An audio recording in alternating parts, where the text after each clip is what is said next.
Welcome back guys dito sa ating third and last part ng ating ride dito sa Bolinao, Pangasinan. Ito talaga ang pinaka-last stop ng ruta natin.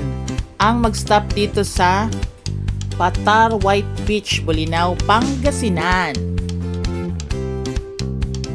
Ang Bolinao ay nasa Northern Luzon at ito yung pinakadulo ng Pangasinan.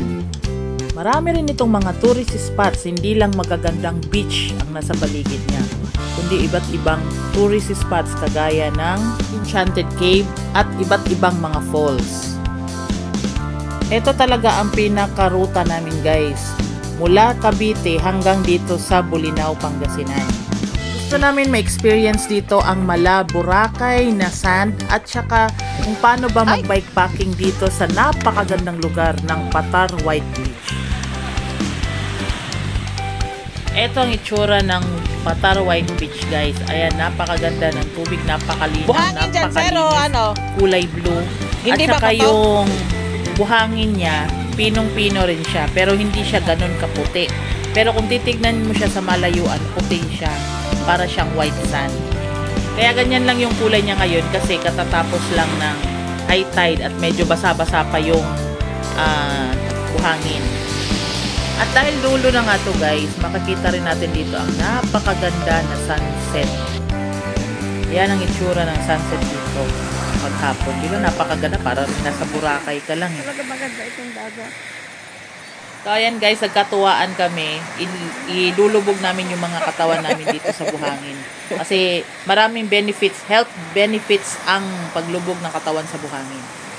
Lalo na medyo mainit na, masarap na, para kang nasa sauna ng buhangin. Kasi nararamdaman mo yung parang kinokompress yung katawan mo dun sa loob ng buhangin. Dun sa ilalim ng buhangin, I mean.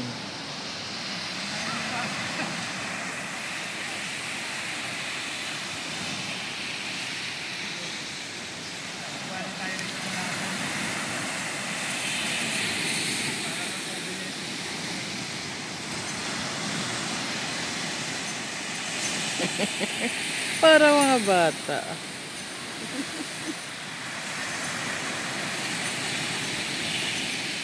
So, ayan na sila. Apat sila. Si Angelo, si Angel, Sir Maki, si Sir Paul.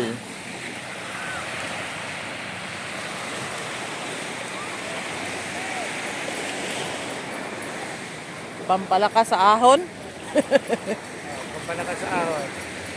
Angel, musta? Buti mo nga yung tenga ko mo. Tenga mo, bakit? Buti. Lakaran mo raw kami. Sige, sige. Aba, naka-lipstick ka pa, ha? Kinami, boys, kahit ibawang sa buhang.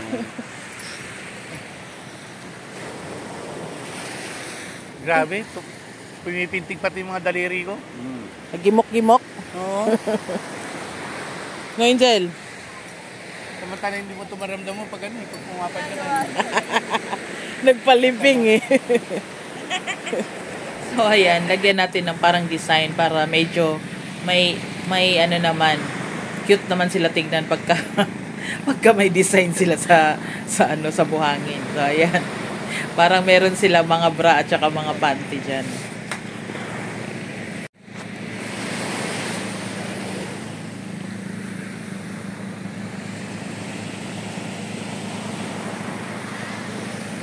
Ito naman guys, i-tour ko kayo dito kung saan kami natulog. So ayan, ito yung lugar. Nagtayo lang kami ng mga tent namin. Pero meron din namang cottage dito guys. So ayan namin mag-cottage eh. May tent naman kasing dala. So yan, dyan kami naglatag ng tent namin.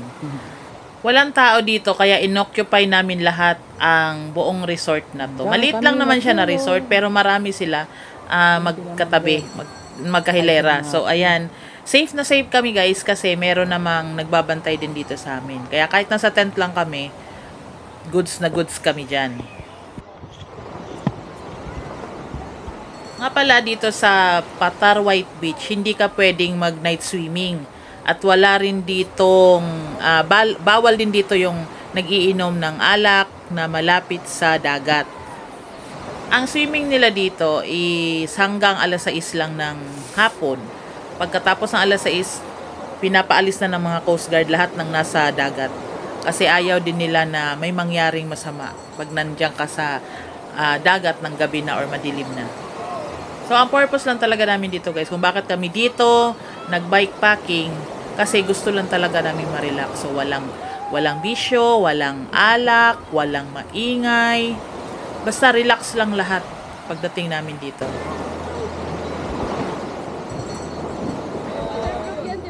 Hindi, wala siyang ano. Wala siyang...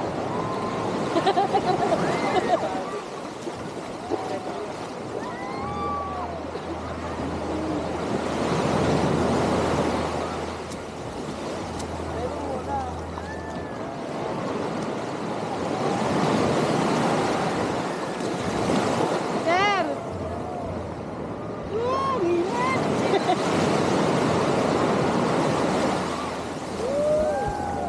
Malalaki ng ano yun. Apa.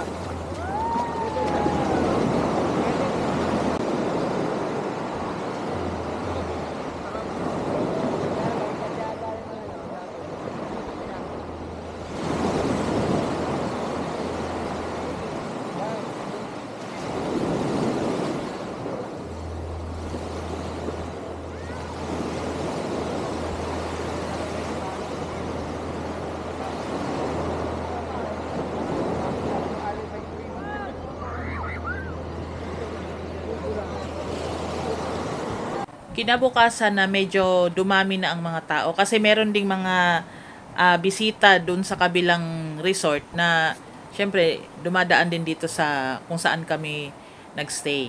Kaya medyo dumami na rin yung tao. At saka yung mga bangkero din. Yung iba umalis, yung iba kababalik lang din.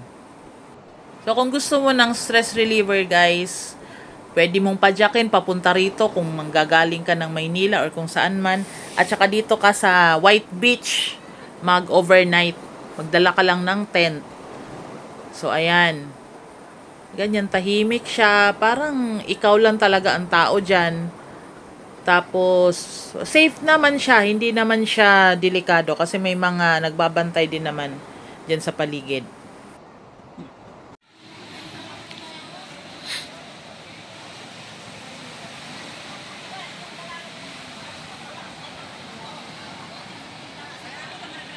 At dahil may dala kaming drone, dito na kami magpa-practice ngayon.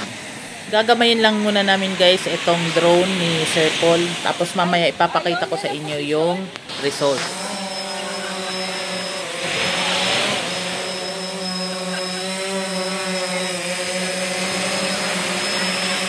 Baka hindi na record.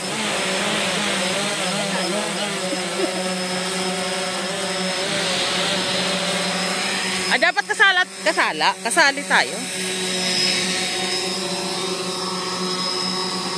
Wait lang, record. Sige, tayo muna tapos. Ito. Touch. Ito photos and video.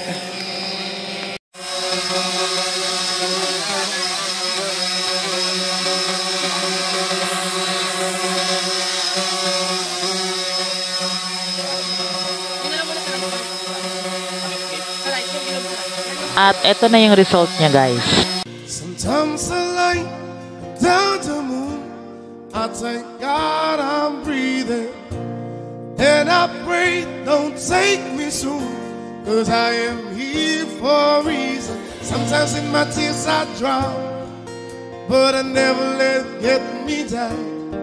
So when negativity surrounds, I know someday it won't turn around, because all my life I've been waiting for, I've been praying for the people to say that we don't wanna fight no more, there'll be no more wars, and our children will play. One day, one day, one day, oh, oh, oh, one day, one day, one day. It's not about win or lose, cause we all lose when they feed on souls of the innocent blood. Good morning! So, ito nga pala guys, ang itsura niya dito pag umaga. Diba ang sarap sa pakiramdam? Kung pagkagising mo, ganito agad ang napakagandang view na bubungad sa'yo. Kape at anong pangalan nga nito? Anong pangalan nito, sir? Ayun, tanungin natin. So ayan na nga guys, magkape muna tayo at ito ang isa sa mga delicacy dito sa Patar, Bolinao, Pangasinan. Hindi ko na matandaan kung anong pangalan niya. Basta kakanin siya na nasa loob ng kawayan. Tapos ang gagamitin mo ring kutsara ay yung kawayan din siya, kasama din siya sa bibilhin mo. At meron din siyang latik na hinahalo dyan para masarap talaga pagkain mo. Para siyang biko pero medyo ano lang siya kasi nasa loob siya ng kawayan at doon siya mismo niluto.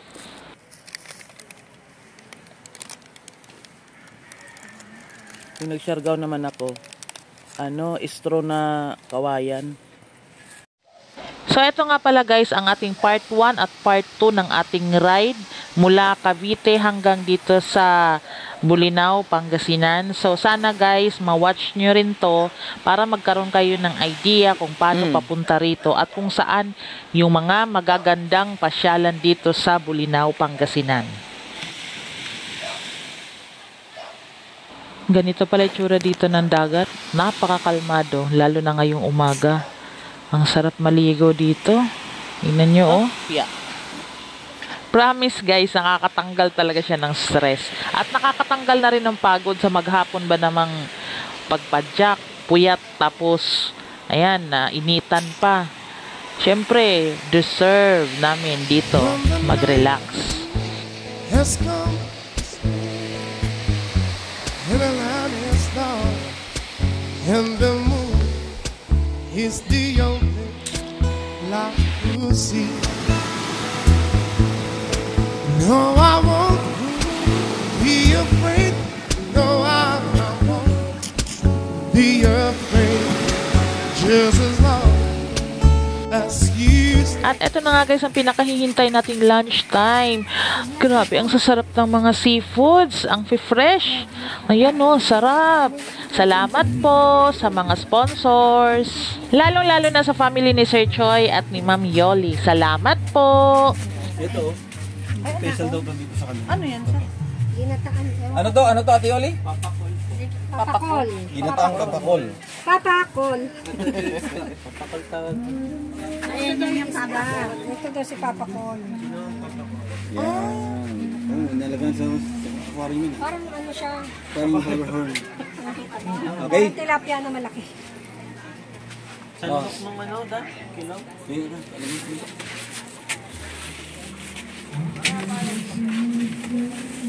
Yan, Tagalog. Manok? Manok mo Tagalog. 300. Yan. Hindi, kanina naging discount. Kanin. Okay. Ito, ano pa to? Yan, naing. Pakseo? Sinaing. Sinaing. Sinaing na isda. Yan. Okay. Ano, kain na? Pwede na? Tara na, mag-pray na. Okay na.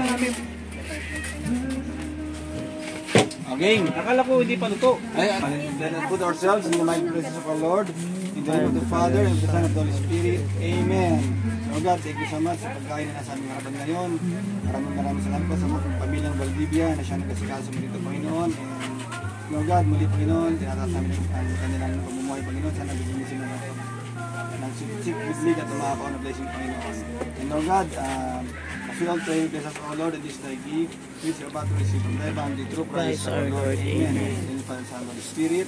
Thank you. Kanin na dun. To me inside out and you shoot me. What life was about, only you. The only one that stole my hearts away. Yeah, you tell me inside out and you shoot me. What life was Abangan nyo pa guys yung iba't iba pa nating adventures dito lang sa YouTube channel ko. For more video updates, huwag kalimutang mag-like and subscribe. Salamat!